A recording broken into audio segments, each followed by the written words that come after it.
Hello, everyone. My name is Miranda, and I'm really happy to be here at the AI Revenue Summit. I was asked to speak on the experience that we have had, especially me as a founder of a startup, and then being just thrown into the world of AI, just fresh, and all the learnings that we've had, and essentially what's come out of that.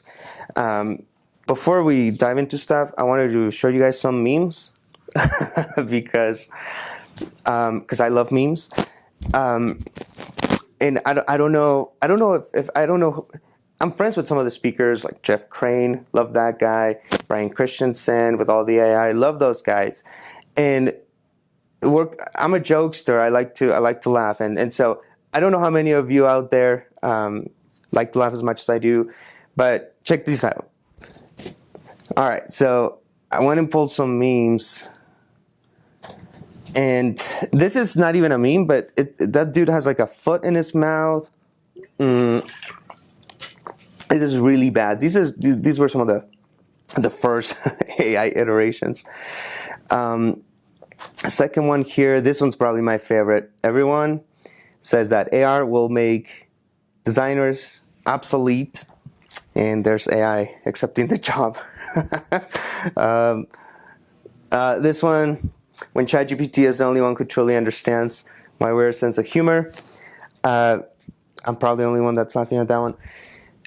Hands. For some reason, some of these like AI art things have a difficult time with hands.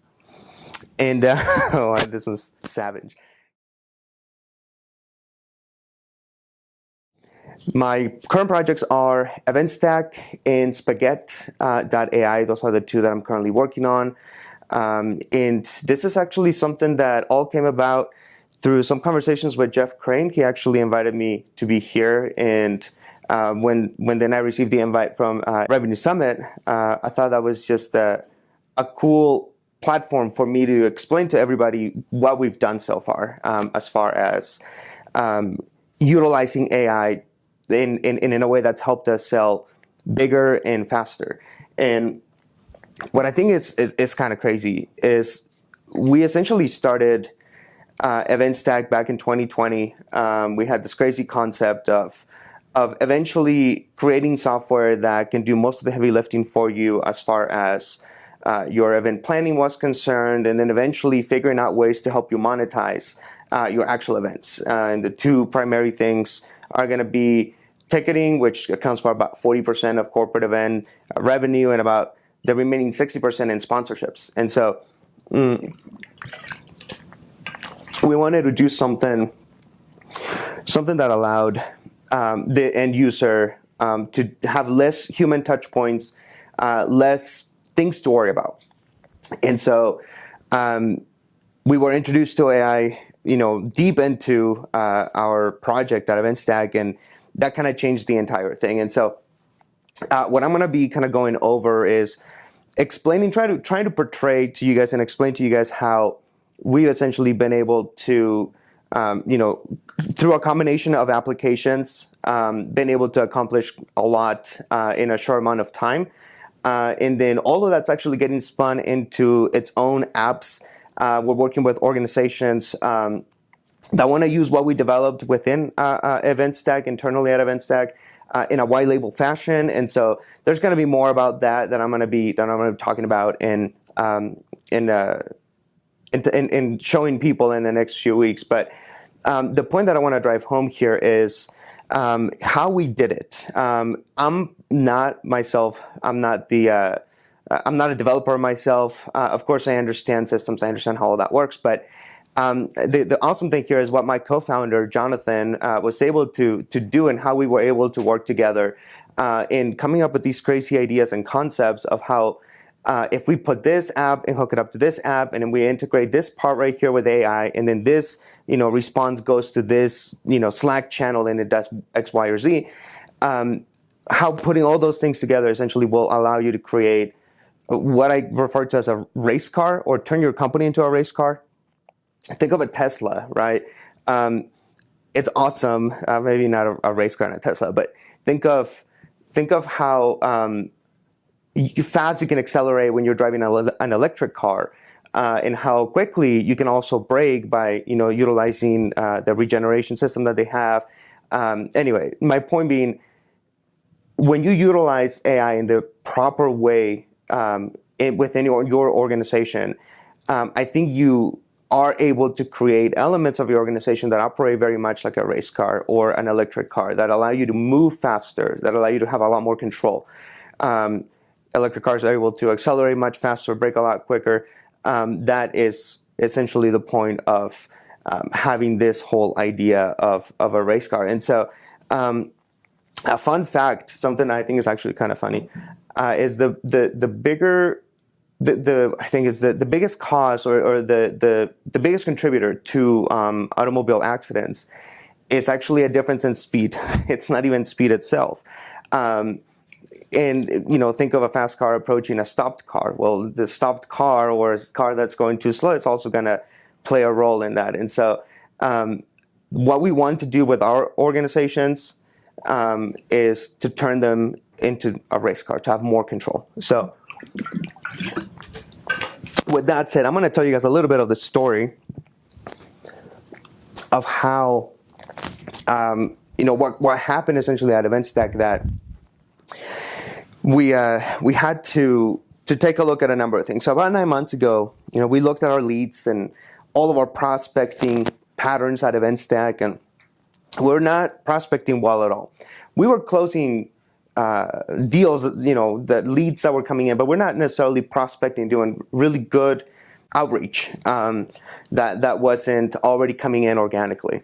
And so as we started thinking of ideas of how could we do this, well, we ran into a number of problems. It takes a lot of human touch points.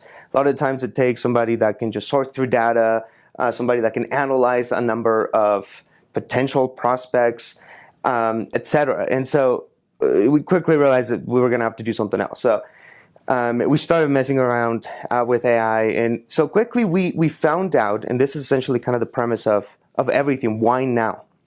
Why is it that, what has changed in the last 6 months, 9 months that makes this now possible? Well, what we believe, and I'll show you guys this quick slide, what we believe is now there's a huge opportunity for every company in every sector to actually innovate and enhance the organization with higher productivity. And we believe there's a number of things, 4 things essentially. First thing is low-code, no-code apps. I mean, there's a bunch of them now that anybody can use and try.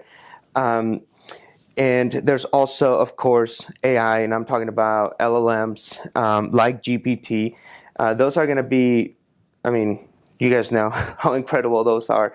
There are some advantages of using other kinds of LLMs, and you can, of course, mess with that and integrate other AI systems that are not necessarily language models to drive revenue. The point I'm focusing on right here is actually just exclusively LLMs like GPT. It is going to be, I think, the wider use case and the easiest one that most people are going to have access to, and the one that most people are probably going to be familiar with. And so the third thing is API management tools. They're super easy now. You don't actually need to code a ton.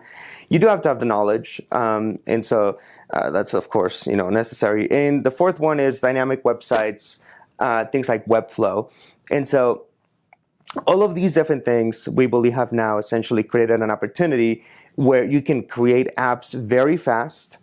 You can change the direction or the criteria or the logic very, very, very, very fast. And you can essentially deploy a front end within hours using low-code, no-code apps. And then by involving LLMs like GPT, then you're able to create an entire logic database and action points that you're then able to take data from and then send data elsewhere. That's what we believe essentially is what's made this possible. And so that's what we took advantage of at EventStack. We came up with this tool we called Prospect. And so in that time, we didn't want to have a lot of human hands, of course, like I mentioned. And we didn't have a ton of money, but we did have AI.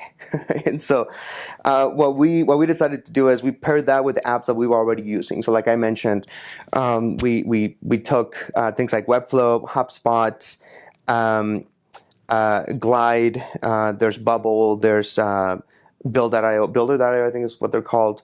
There's a handful of front end, low code, no code apps that provide you with a significant significant size marketplace of apps and integrations that you can then utilize.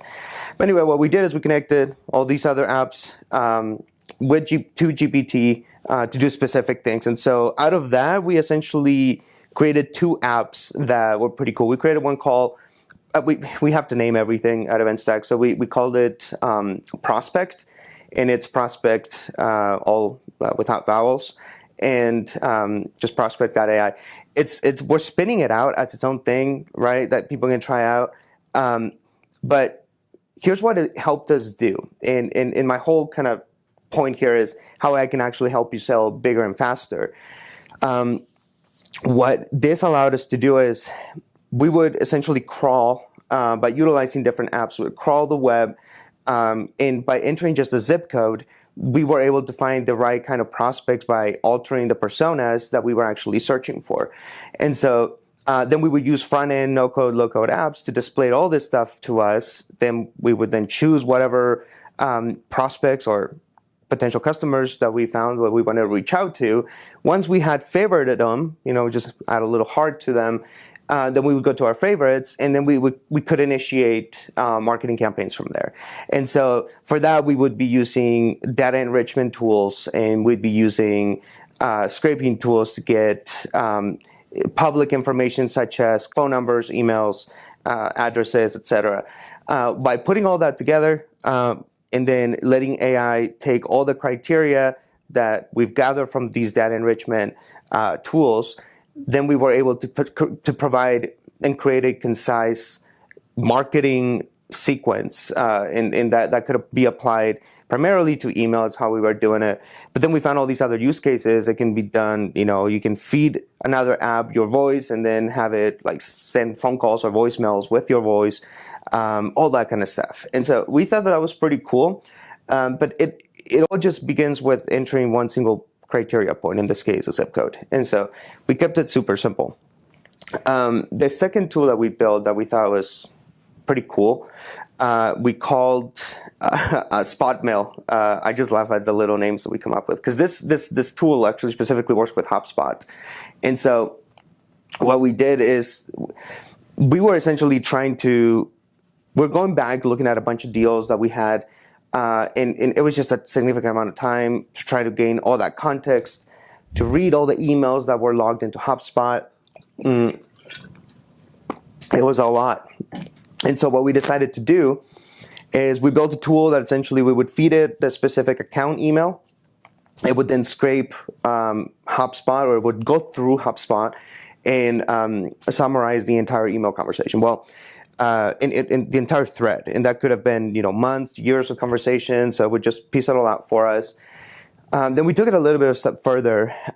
We wanted to find context specific to the persona that was inquiring. So, for example, think of the context of this conversation in a sales kind of angle, and then looking at it from an HR perspective, and then looking at it from a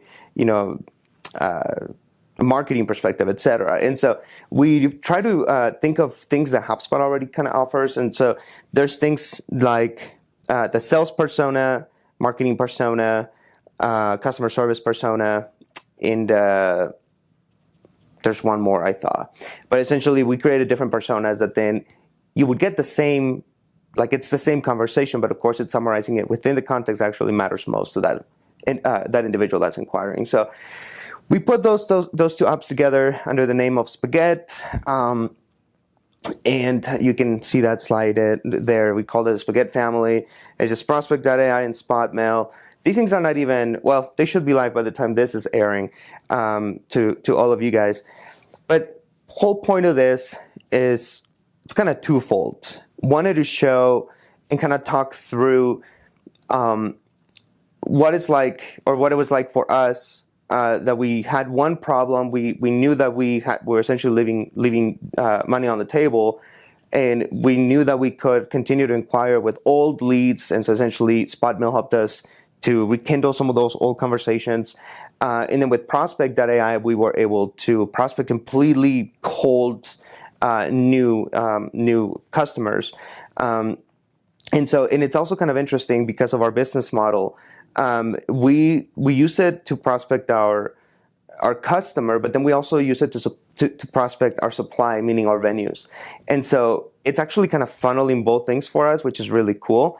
And it's just about the criteria that you want to search by. And so these are just, like I said, really cool projects that we worked on, but these were born out of necessity. These were not born out of a cool random idea. In fact, the name Spaghetti, it came together because I was having a conversation with my co-founder and one of our employees, and I asked, I don't understand why we developed this side of the software. Are we just throwing spaghetti at the wall? And it was a bit of a I wasn't necessarily happy in the middle of our conversation. I was just trying to find out what was going on, and then a huge idea popped into my head, and I said, you know what? Let's take this a little further. And see how it can eventually be of more help to us and other individuals. And so we finished putting together those pieces that eventually became Prospect and SpotMail. And we tested them internally because we needed to, and it wasn't necessarily let's test so that other people can use. We needed to use them ourselves. So that was the point, is showing people just how something can be done out of necessity, and then it might actually be something that is helpful to other people. And so that on that end, that's why we want to make it available to everybody and even white label it to other people. So hope you guys are able to take a couple of things as far as how we've been able to utilize AI to literally help us sell bigger and sell faster. So that said, thank you guys at the AI Revenue Summit for having me, for getting to listen to our experience at EventStack, and check us out at spaghetti.ai. You can take a look at EventStack, and you can take a look at prospect.ai and SpotMail. And then if you have any questions about how did you guys do it, if you're a startup founder, or even if you're a seasoned executive and you're how do I begin to get my hands dirty? Because here's the secret. What I've done is I've structured my team in a way that allows us to do this constantly. And I understand what the objectives are and what we need to do, but that allows my team to actually build and gives them the freedom to try to throw spaghetti at the wall.